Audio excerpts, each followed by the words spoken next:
Anyway, thank you very much, Eric, for allowing me to speak. It took 2 years to persuade him, and in the end I said, trust me, I'm a doctor. But he kind of knew that German's going to be controversial, so, but still, thanks for taking the risk. You want me to take that? Okay. Better? Yeah. So you can see I do work in the desert. I work in Alice Springs. I come back Saturday. I worked there for the last 6 years, every 2 months for a few days. And then it's getting hot there. So first of all, the affiliations, most of these organizations I'm a member of. Some of them very conservative, the College of Physicians, the internal medicine specialists, the AMA. None of these are greeny organizations, but all of them share one common goal, the European Respiratory Society. They all have a position statement on their website, how dangerous it will be for humans to live in a warmer world or unstable climate world. All of these, British Medical Association, Doctors for the Environment Australia, yeah, and the GP College, they were actually the first, followed by the AMA. And I'm actually giving the content on this topic at Flinders University and Adelaide Uni to med students, and the global health topic, because the doctors here, the future doctors need to know what it means to have 100-fold dengue fever, more TB, not 20,000 migrants, but maybe 2 million migrants coming, and they need to know all this. And transforming health, then you can troll through our document. It sounds perfect, but it's not allowing for this at all. I forgot about that. Global health. So first of all, I'm going to define HERO, then give you in a big nutshell. Normally it's a 60-minute topic by itself. I'll try and cover it in 6 minutes. And the role of transport and electricity, and then electric vehicles in a wider sense. So the heroes, there's an old concept. This is Theseus. Theseus unraveled his jumper after he killed the Minotaur, and then the red thread let him out of the palace, and he got his girl. But then I think he still died under mysterious circumstances. So heroes have to be dead. That's Jeanne d'Arc. She died. They haven't died yet, but that's Batman and Robin. These are sort of sad American type heroes. I didn't want to put Donald Trump there. And this is a famous Swedish man who actually saved about 2,500 Jews from being deported by the Germans in the concentration camp.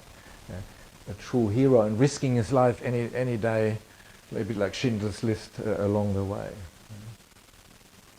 So it's from Greek heros, the warrior or hero, the person who is admired for great and brave acts of fine quality. So you should see yourself already reflected in this statement, I hope, and your cars out there. Oops. So in a nutshell, so our Earth, and this is a revolutionary new concept, is actually fixed size. Yeah? Even if the Dutch claim a little bit of land from the ocean, the Earth doesn't really change. And when you also learn at school that 71% of this planet is water surface and 29% land. But when you then look at the land, currently Antarctica and Greenland are still covered in ice. Not for much longer, but they're still covered.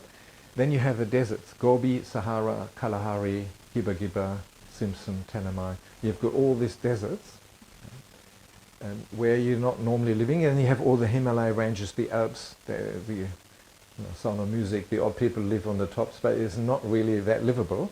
So if you count, and also the Great Lakes, you don't live on the surface of those, although people have floating villages on Lake Titicaca. But essentially, if you take that all off, you only got 16% of the planet to live on, and 8% are arable. Arable means you can grow zucchinis, lemongrass, mint, sweet corn. You know. That's not much. So if the whole planet, it's only 8% you can grow things on, and often, like the market garden suburbs, we actually live on the market garden suburbs instead of growing the stuff on that surface. Now if you take the population, and probably when we first left Africa it was about 200,000 humans. 200 years ago it was about 720 million, and 200 years later is 7.2 billion. We were reaching this year. 7.2 billion, that's a lot of eating, driving, farting humans with a lot of methane production. No one has ever calculated that. I tell my med students there's a PhD project for you. We have all the ruminants and the sheep calculated the methane load, but not the humans. I don't want to look at anyone particular, but anyway. Only men. Only men. Yeah, according to my wife. Only men. That's still about 50%, although men die off with age because the stupidity gene is on the Y chromosome, and at birth they're 52% humans, men, and later it goes less and less and less because they drive a tricycle off a cliff and jump in the swimming pool drunk without water in it and things like that. Men. If you look at the developing world, they're exploding because for them it's the old age pension. You need about 2 surviving kids, you have to have 7 or 8, and they're the old age pension because there is no cover like we have, superannuation and so on. But even in our world it's still slightly increasing in the first world countries. We all like activities, or we like to fly to Melbourne, we like to have an iPhone, electric microphone, electric car, plasma screen, microwave, Thermomix, Miele washing machine, Gaggenau oven, all these important things. So we like to have that. When my grandfather, he was a poacher in the imperial forest, but that's not why I'm here, I wasn't deported or anything, but in Germany. So he would cycle to work with a scythe and get a bit of wheat off, cycle back, have a beer in the pub, come home with candlelight, cook a wood oven sort of stew. That's it. And we are flying to Sydney for the weekend. We're having a jet ski in Victor Harbour and all this sort of things. So we are not only 7.2 instead of 720 million. So it's not only 10-fold more people. We do about 10-fold more burning the candle. For that we need electricity and space for us. So what we do is we remove all growth. The forest after forest gets removed. And I'm a lung specialist, so to me the right lung is about 52%, the left lung 48%, so if cancer grows we have to take the lung out, pneumonectomy it's called, Greek for taking one whole lung out. So the world, in these 200 years, the world has suffered the equivalent of a right-sided pneumonectomy. It's breathing on 48% of what it once had as a lung, because this is the lung of the world, the forests, and they're all gone. We also burn fossil fuels. Now we need to stop and think, what are fossil fuels? Fossil fuels are previous forests over hundreds of millions of years. They became oil, coal and gas. It's a bit like battery storage. This is perfect storage. If you ever want to store CO2, you invent coal and then you leave it in the ground. But what we are doing is we find it, dig it up and burn it. And while we're burning it, we find more, dig it up and burn it, and then wonder why it gets warmer, because we're creating the world that we had with the dinosaurs some time ago, where all the forests were still there. We're getting them all up and burning it and creating that kind of climate. We'll come to that in a minute. The other thing is our current economic model, and that's not science-based. We have to grow. So if you turn on the news, if Argentina is in trouble, the president comes on the news and says, we just need a bit of economic growth and we are fine. Then the Indian president says, we just need a bit of economic growth and we are fine. And then the Greek president says, if we don't have economic growth, we are stuffed. And then the Portuguese president says, I may be a socialist, but we need to have economic growth. But no one asked the question, if you can't pump up Earth, we're growing here, right? But how is this all going to work out? You know? And that, no one really stops and thinks, because we don't have time to stop and think. We are busy, we work long hours, we turn on Big Brother. So it's difficult. And this is, over time, what has happened to CO2. So for about 80 million years we had 280 parts per million. And then it's gone up and up and up, and this month it's 404. When I first got interested in this, it was 340, and there's a worldwide organization, 350.org, trying to stop it at 350. They obviously weren't successful. And then they tried to stop it at 400, and now it's 404.16, which is a lot of CO2. When the world was ice-free, it was about 507, so we're aiming for that very soon. Yeah. Parallel with it, the average temperatures go up, but if you look carefully, this looks chaotic. And we know that in medicine, for example, if you chart the growth of a child over the period of its growth, it's chaotic. Sometimes you think, go to the doctor, ask for growth hormone, the child doesn't actually grow, and then suddenly goes to 2 pairs of shoes and pants in 1 year, like a growth spurt. So weather is chaotic. So you need to look at a huge period of time over different continents and see of the trend. So in medicine and science, a trend is much more important than single measurement. And the trend has gone warm, but when this year happened, someone probably said, are we in no trouble whatsoever? And now look where we are now here. So you have to look at the big picture. It's very easy, and people who want to confuse you will use little picture items and say, but in 1976, it was not very hot or so. In fact, it was. I remember what I did then. But that's not the point. The point is the big picture. This charts floods, snowstorms, hurricanes, Philippines, hurricanes, North America. It charts all the storms. Volcanic outbreaks and earthquakes have not changed at all, but the storms and hurricanes are getting bigger and longer and more severe and more common everywhere. And that's because of water vapor. If you ask Andrew Bolt, he will tell you water vapor is harmless. It is intrinsically harmless, but when it all comes down on Brisbane in 2 days, we have to pay 2 years of flood levy, even if not too many people died. And it's not the death, actually. The newspaper reports a couple of deaths and then forgets about it. What's more important is the loss of livelihood. If you're in a country like the Philippines, you may lose your husband or lose the cow or the house. You're basically sentenced to poverty.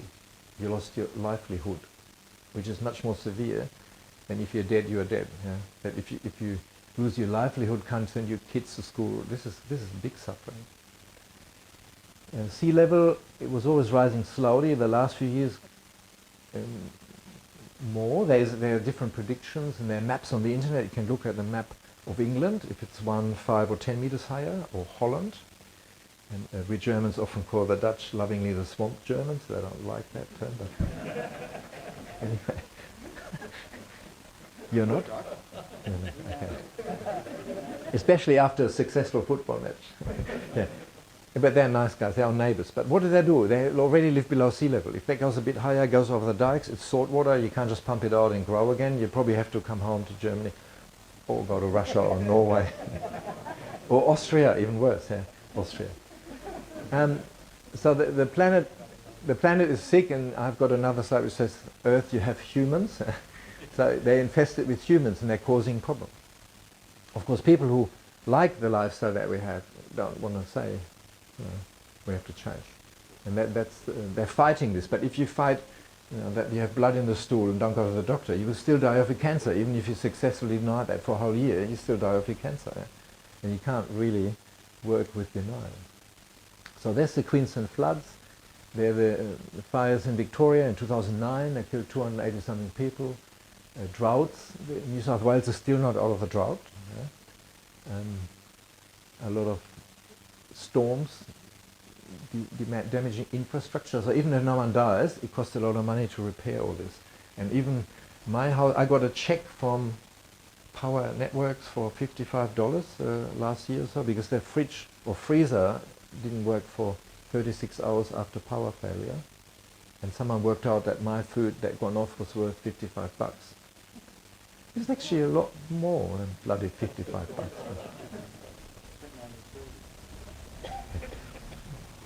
Anyway, and as usual, the ones that suffer are the chronic disease people, the elderly, pregnant people, women, female persons, and children.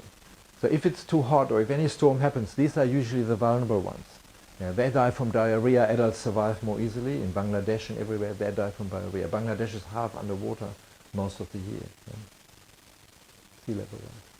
So all that leads to is a lot of people leaving, and they're traumatized because they have to leave home. They have no money, no education. Then they get put in camps where they get tuberculosis. They didn't have tuberculosis then. We're seeing influx of more tuberculosis at the chest clinic, and they mostly get it in the refugee camps. That's where they get infected. They wait 3 or 4 years and come infected. And when they come, they're not loved. Molotov cocktails are thrown in Sweden, France, Germany, are thrown at their accommodation, and they don't want them here. So it causes destabilizing effects. And even if it's, Syria is not a climate war, it's just a political war, and you can see how that migration destabilizes Europe, all the the Nazis come out of the woodworks and fight refugees, and the new right-wing movements come all up, right? Because they feel immediately threatened.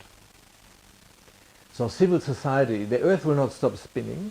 We have less animals alive, less biodiversity, but that won't stop spinning, that planet. We'll just have a very bad life. Maybe no warm Adelaide, no fringe anymore, because we've run out of money and we are destabilized. Right? And civil society is something that we don't realize how nice that is, to go to Burnside Shopping Centre, to Masters, to IKEA. It's nice, but there will be a problem. So let's move on to transport. I've done enough on this. So the US use about 27% of all greenhouse gases on transport, Australia 24%. Because there's such a mix, not every farmer using a harvester or tractor will put that into the transport budget. So it's difficult. So for argument's sake, I just say livestock use about 1/3, transport 1/3, and industry energy is about 1/3 as a rough guesstimate. When I gave that to med students at their environment group, they said, some Chinese person put their hand up and said, Dr. Jersmann, is chicken livestock? I said, no. Oh good, I love chicken wing. That was very funny. So all this sort of transport is about 1/3. And this is some Australian data. I couldn't find any newer ones. It's slowly increasing. But it tells you where in Australia this goes. Now be wary. If you think shipping is so little, you wonder why. Because if all the Liberian freighters that sink with the oil and their slave labor, or the Chinese ships wreck the Barrier Reef, that's not Australian budget. They're taking the coal to burn in China, so it's Chinese coal budget, and their ships, diesel, is China budget, not Australia. That's why we are so low. This is the Sydney Harbour ferries and the Parramatta ferry and so on. So that's why it's so low. There's much more shipping going on here, but it's not in our budget. Right? But for our purposes, we drive electric vehicles, cars and light commercial vehicles. You can see, if we do a difference here, this is easily 75%. So what we are doing is not just a little bit, the big trucks outweigh us. No, in terms of the nation, the emissions come from cars and light commercial vehicles, which could all be amenable to being electric. It may be much harder to have a heavy truck. Now the pollution from the conventional cars, your cars that you converted might have once put out stuff like this. You heard PM10, PM2.5. What this basically means, PM10s are particles of a diameter of 10 micron to 2.6 micron. This one, 2.5, is 0.1 to 2.5 micron, and these are ultra fine. And asthma medication, Spiriva for COPD, emphysema, all this medication is between 1 and 6 microns. So this is all very inhalable and sticks to our lungs. Ozone, nitrogen dioxide, all this is produced. This is not just some ugly smoke. This is what we are inhaling, and they all cause inflammation in the lung, and they cause cancer, cumulative. If you're lucky, they don't, but they're cancerogenic, so they're not harmless substances. And we all know that in known asthmatics and chronic lung people, either get these diseases or you get them exacerbated. When you have them, you breathe in the fumes, you get a flare-up. But what shocked me, when some Dutch data, is that whenever there was a smog inversion situation in Rotterdam, Amsterdam, they measured the emissions for heart disease. And we're still working out why that is and the mechanism, but angina attacks, heart attacks went up with pollution from cars. They went up, which is a bit of a shock. And even the incidence of diabetes is not only linked to being overweight and eating the wrong thing and so on, not being active. Is actually going up in polluted areas. We're still working out why, but it definitely has been discovered. And that's a nice experiment in the Blue Journal, which is a very prestigious American journal here. Already 16 years old. But what this chap did, and I can't believe he got ethics approval in the United States, normally this is done in China or Russia, he had human volunteers, did bronchoscopy and biopsied little millimeter pieces of their airway, then let them inhale diesel fumes for 1 hour, went in again and biopsied the airway. I would love to do something like that, but our ethics committee doesn't. So we use mice. Mice in our laboratory in the Hansen Research Institute. We've shown similar things in mice, but this is real humans. And what this shows, these are substances for allergy, interleukin 5 and 13, they're allergy substances, whereas interleukin 8 and GRA alpha are inflammation substances. You would have expected inflammation to go up from fumes from traffic, but not allergic ones, but allergic ones go up. And the way you stain that is you attach a little fluorescent dye to each of these antibodies, pop them onto the lining, and here nothing stains, and here it's all gone colorful. That means diesel exhaust has stimulated 1 hour of diesel only, and I see people jogging along the road and so on, has increased all this inflammation. That's probably one of the early understanding of the mechanism why the lung flares up and why you can get heart attacks if you inhale smog. Yeah? Tobacco smoke is well known to do all this and cause cancer. But recently what we invented are bush cigarettes with all the increased bushfires in Australia. So we had dried, standardized eucalypt leaves and acacia and grass and rolled it into a bush cigarette, drew it with a syringe and blew it into cells and blew it into mice. This is the mechanism of giving mice emphysema, but we did it with bushfire, and we found that all their cells in the lung die, become inflamed, and it's very toxic. So, I mean, we all knew bushfire can't be healthy to inhale, but people probably thought it was more harmless, less harmless than diesel or cigarettes, and it's not. So what electric vehicles are there? I try to list them, or please hand up if you see one I missed. I mean, there's the famous Edgeway, the bicycle, electric bicycle, a scooter, motorbike, electric motorbike, forklifts and similar devices in IKEA stacking halls. Golf buggies, cars, vans, buses, tin-door buses, trams and trains, electrified train lines. What's being researched, and obviously the relationship of the power needed, the distance needed, so I've not seen electric road trains on my way to Alice Springs. I mean, I actually fly, but I haven't seen them in Alice Springs. And combined harvesters and so on, I haven't really seen electric versions of that. It may not be, but what would be interesting, having spent 10 days in Coffin Bay in January, is like, if all these enormously polluting, expensive Yamaha engines, if they could be replaced with electric propulsion engines in little fishing boats. That would be fantastic, and I believe there's some research going on to make these engines happen. And the cost of servicing petrol engines is prohibitive. So it should be a win-win situation to have all these recreational vehicles in Sydney and north of Sydney all electric. Even spacecraft, not only the Mars rover in the space station, lots of electric things already installed. There was one solar aeroplane that made it about half around the world, and they will try again. So it's all coming. Now, in the household, we have previously electric things, you pull the thing, lawnmower. So I changed my lawnmower to electric.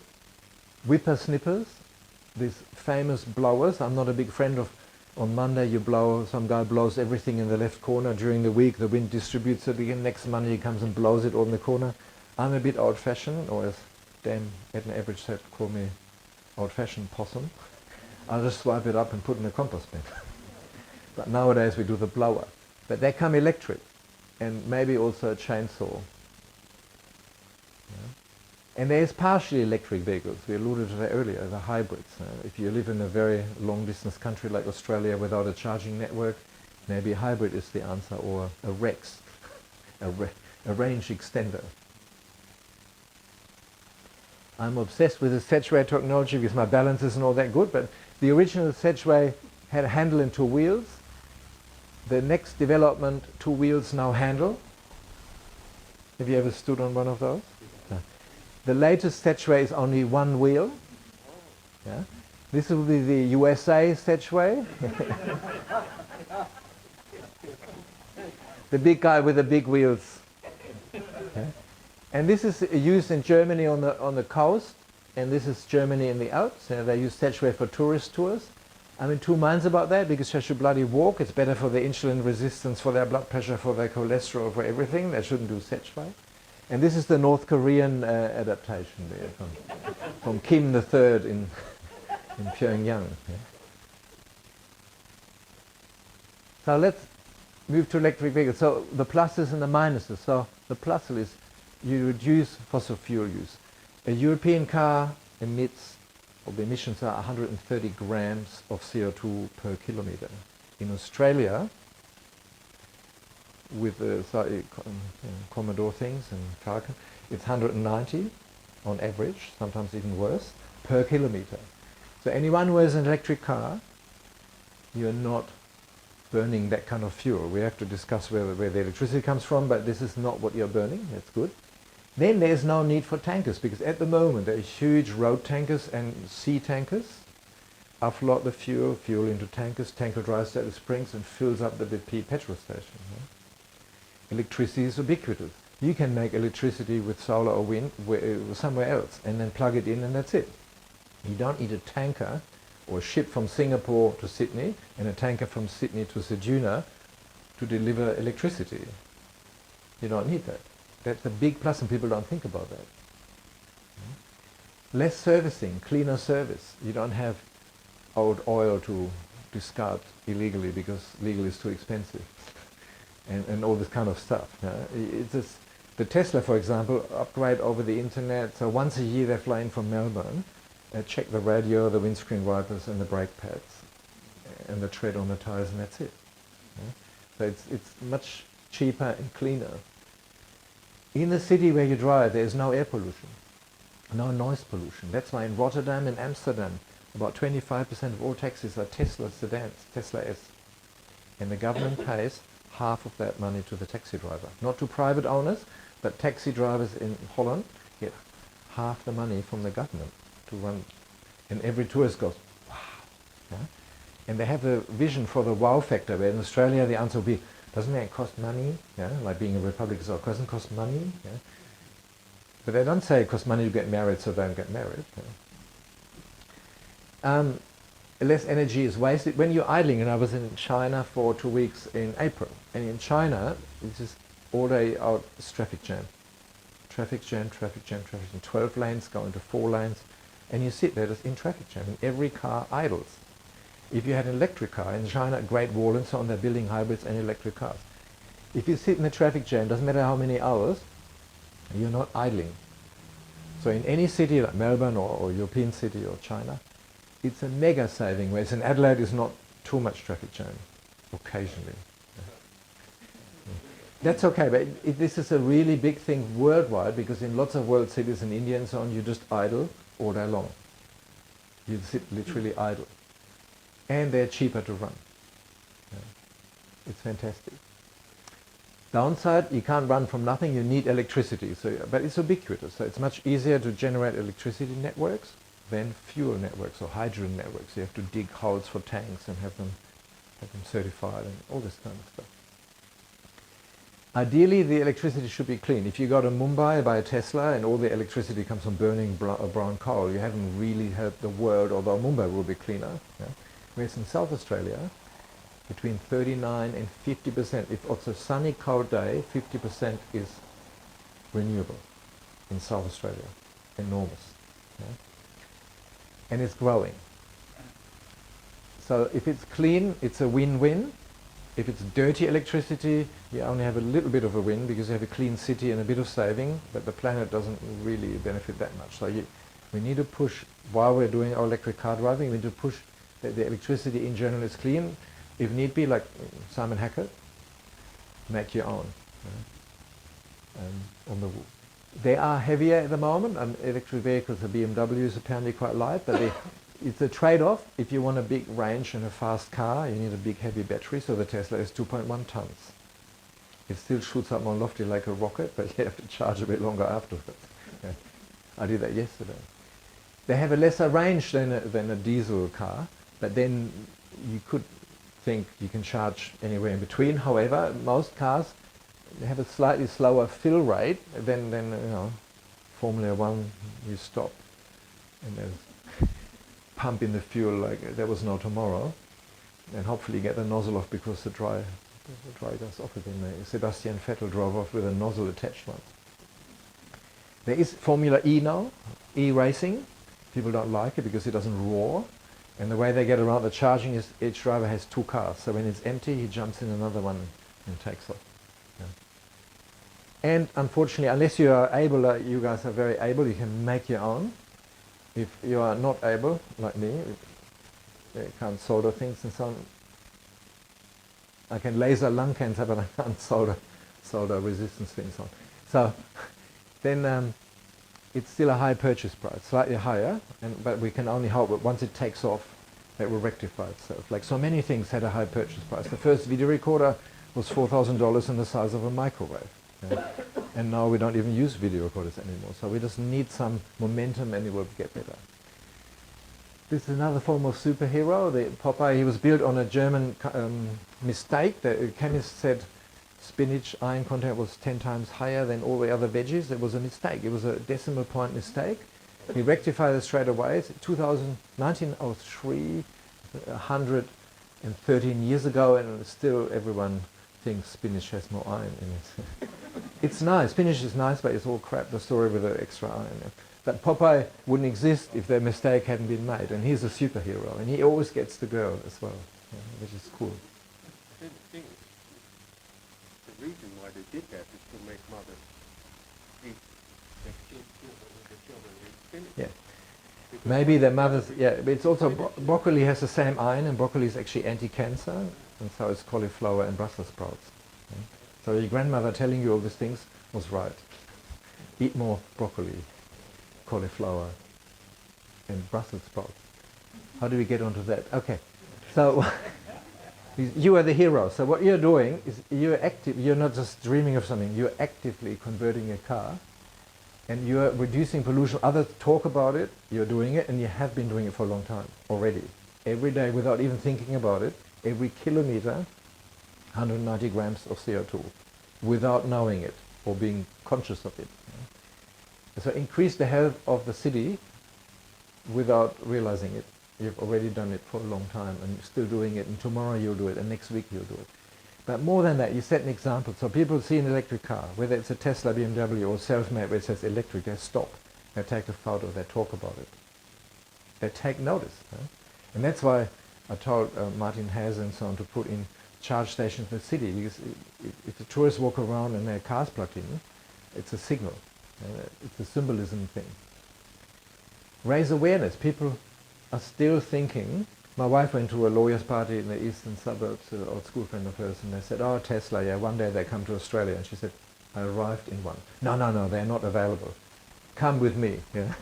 And had to show him the car. He would not believe that it exists, because how arrogant. They're saying, when she said, I come with a Tesla tonight, he said, no, they don't exist in Australia. And show it to him. Right? And some people have no imagination. They don't know what the future looks like. They hear things, forget about it, they don't think. Right? But you've shown them the future. You drive around, overtake them in an electric car or park next to them and outsprint them without any roar.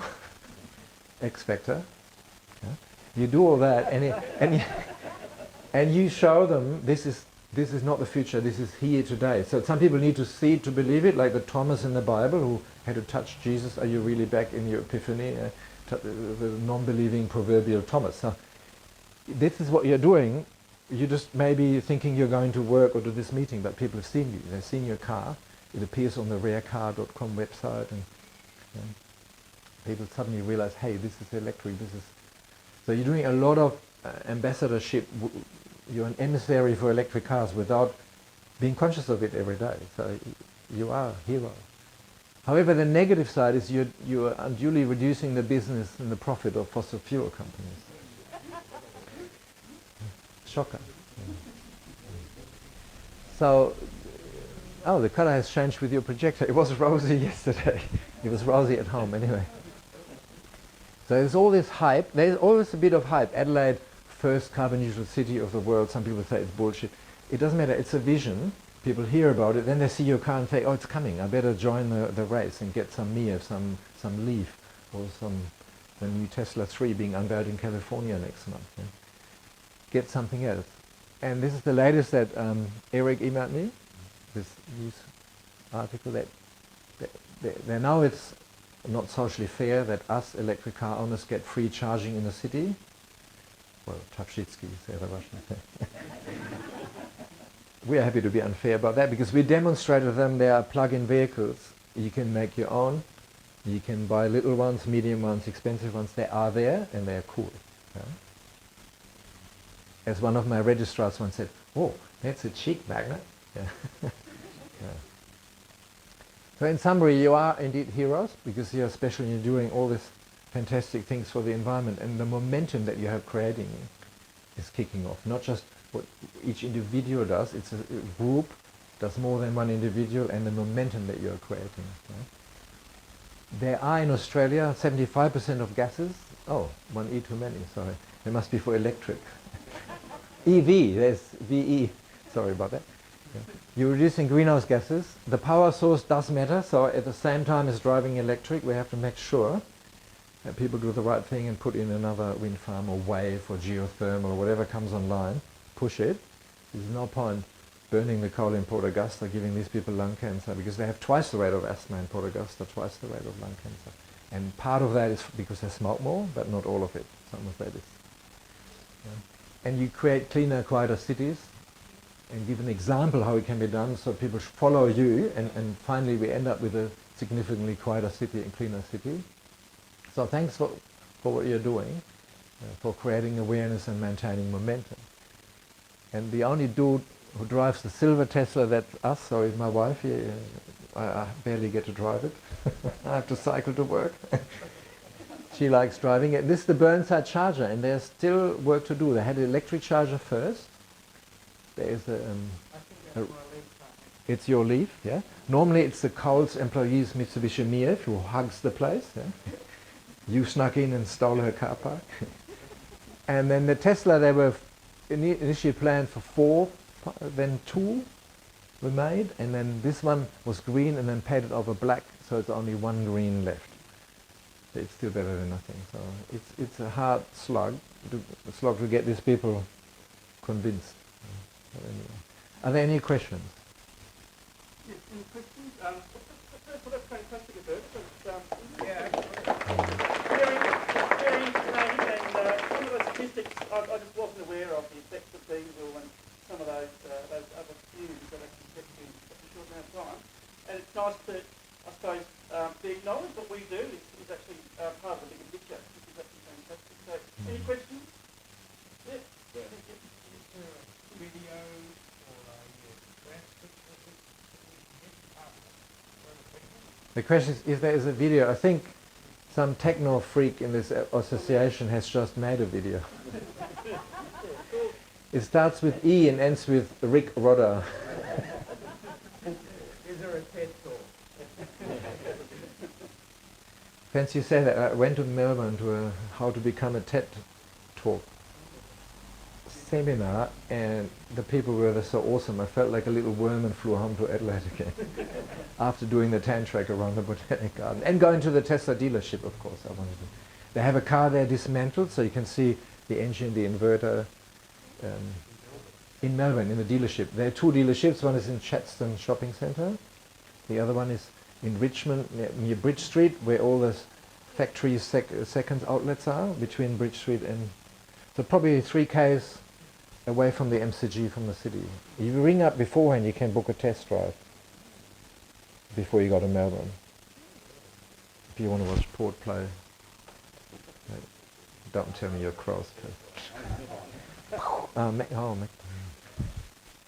You'd be outed. Any other questions?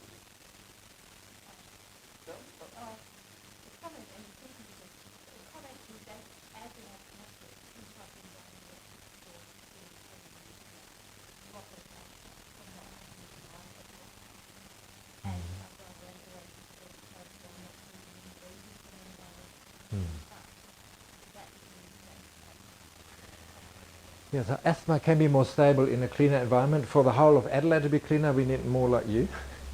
We need a whole tsunami of electric drivers. But the scary thing is that we thought asthma is pollen,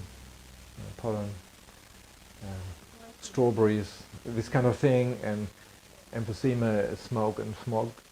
And now we have more and more evidence that smog causes allergic flare-ups and heart attacks even. Yeah? Scary. But we didn't believe you in the past. Now science has shown that you were right before. We should have listened.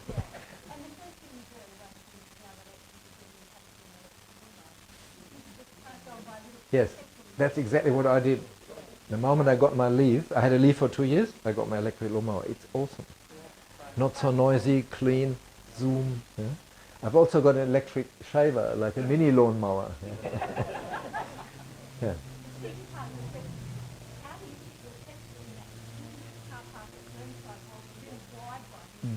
This is a shocker. This is a bigger than life. It's bigger than you. No, it's a huge green column, and often there's a BMW 4-wheel drive hanging over the line.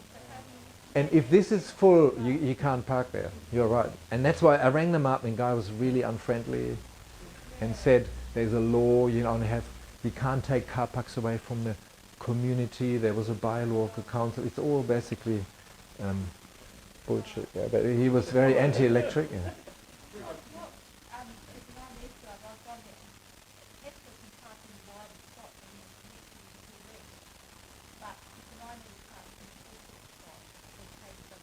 No, that cable is quite short. That cable is the J something connector. Yeah. You know what it always brings about is where the leaf park it's actually two car parks. Yeah. And the white line's been painted over and Yeah. it's been made into one green car park. So the law didn't prohibit that, but it prohibits two Teslas. Yeah. Yeah. Okay, we'll probably leave the bird side. We have a question over here. Yep. It's more of a comment in a way, like we've got all this wonderful information from you tonight, but you have to change it. You have to just do more than give information to change. Yeah. And the biggest problem that we have is economic, Yeah. because of all the money spent on advertising. They probably paid for that big green coal, the diesel companies and the oil companies, so you couldn't pay for it. See, I'm very cynical. The other thing is we have to learn, and quickly, hopefully, how to change the thinking, and that takes marketing and education.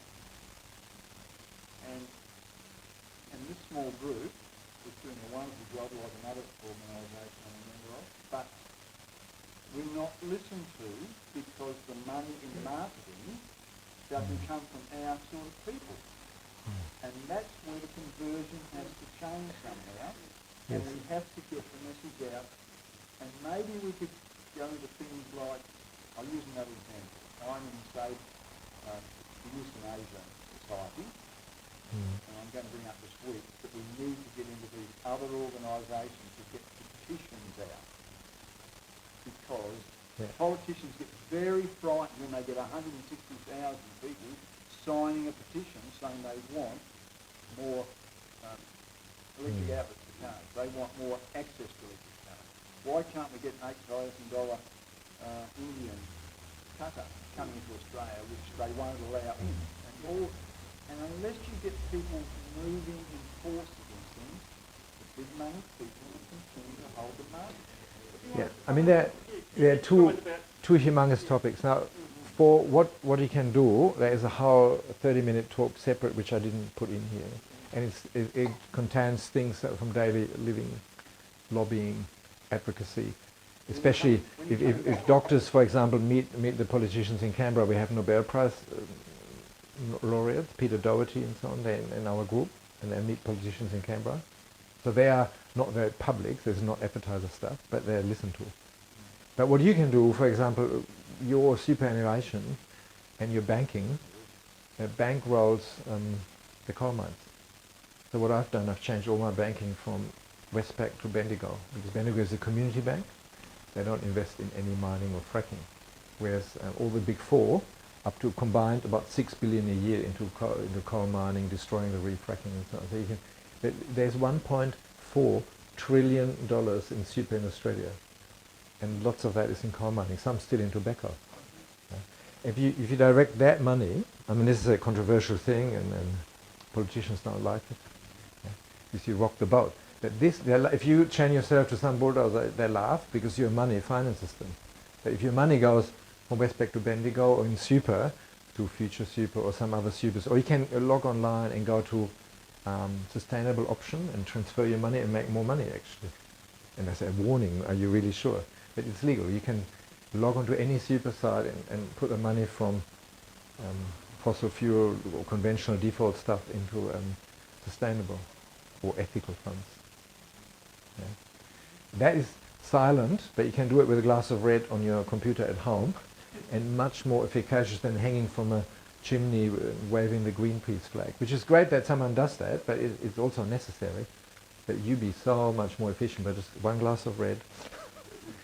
Life is short, don't drink plonk. Yeah. So you need to do it on your laptop, and it's all legal. Yeah. No one can arrest you for ticking the sustainable or ethical option in your super fund. Yeah. Whereas if you do civil disobedience, you get arrested and you have a conviction. I've got an interest in the industrial application of electric vehicles. You gave some very good information on the effect of diesel, particularly on people's lungs. And the industrial employers and managers I work with, they are interested in the potential upside of electrifying their fleet. There's also areas they don't look at or consider in terms of being a better workplace, having lower absenteeism, healthier workers, higher productivity, longer lifespan, but also not being a potential James Hardy, necessarily owner candidate of the future. Do you have any information you may be able to pass on to me that quantifies the research into tangible numbers around health, risk, longevity, for all industry participants in that area? No, the exact data is very difficult because you need to quantify exposure. So if you force the employee to have a rest or wear a mask, then officially the exposure is classified as zero and so on. So it's very difficult to say how much they actually get. I think as soon as these machines are available, the employer will make a choice.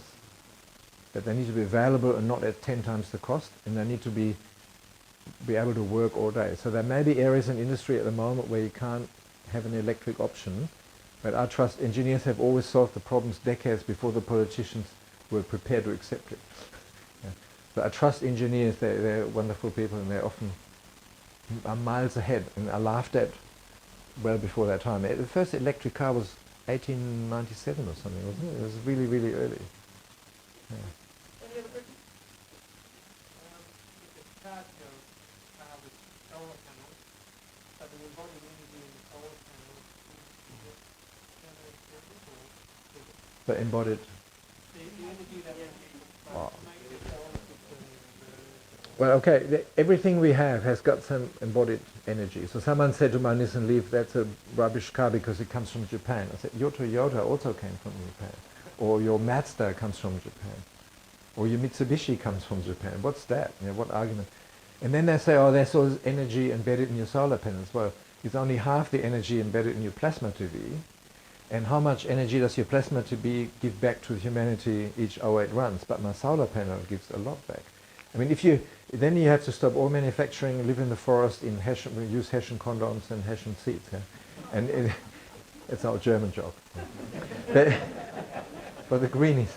But if we want some sort of remnant of the life that we enjoy at the moment, we have to insulate more, double glazing, drive electric cars. We have to make an effort to maintain that quality of life. We can't just pretend nothing happens and it will collapse. No?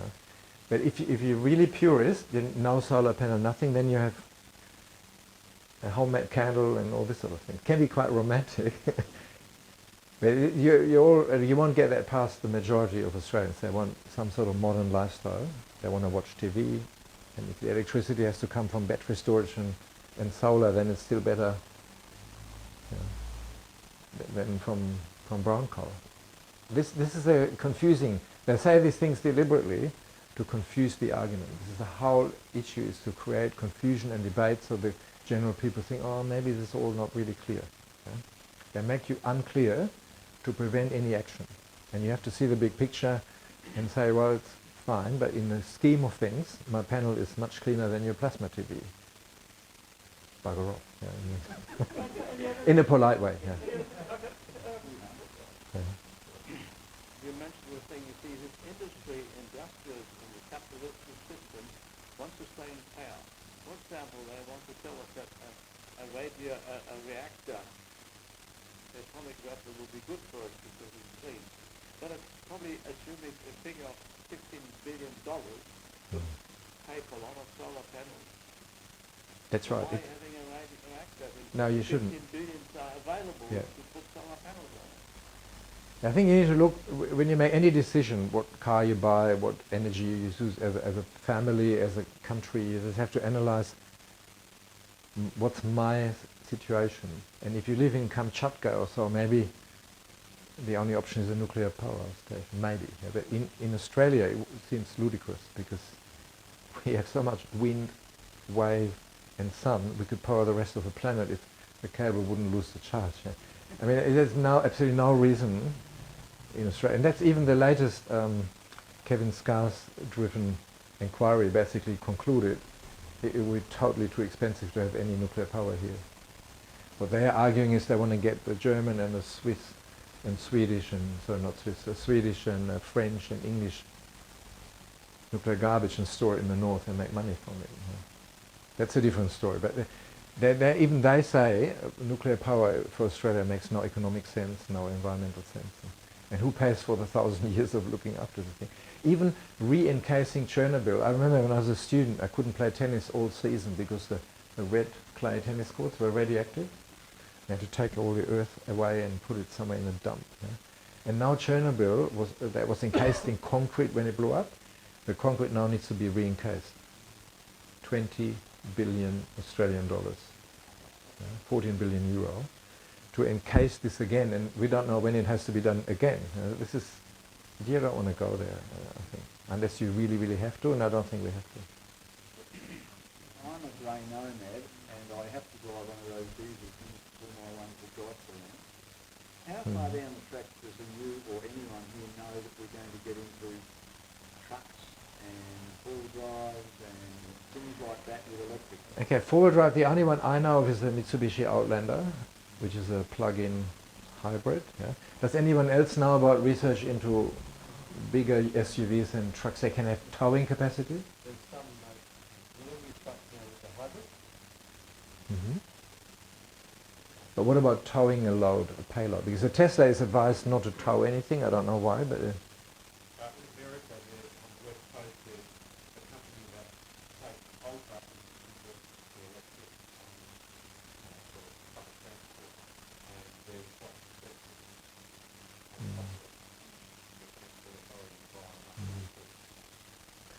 I suspect that if any electric car uptake will be bigger, that will follow in the swing of it. Yeah. Sorry, we just recently had a bus travelling from Sydney to Melbourne, 1,000 kilometres. On a bigger car, fully electric, bigger car. Fully electric? Wow. Big electric. It's not full, it's full. Mm-hmm. I mean, from the 83 the Model S is going to be able to tow 2 tons. Really? Some uses now. I better get my name. But I've got nothing to tow actually. I'm grey but not a nomad yet. Yeah. There's a lot of big diesel electric trucks for us to move around down the mine. So they've got the electric motor part well and fairly mature. Just the batteries are one of the sensitive batteries is made better at the moment.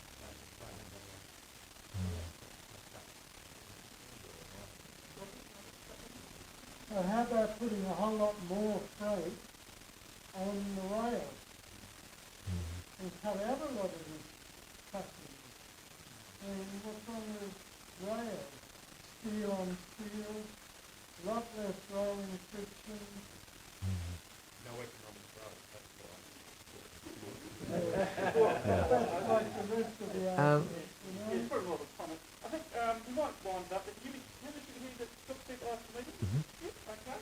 And I reckon you did a great job as an audition as a TED talker, so fantastic. Thank you.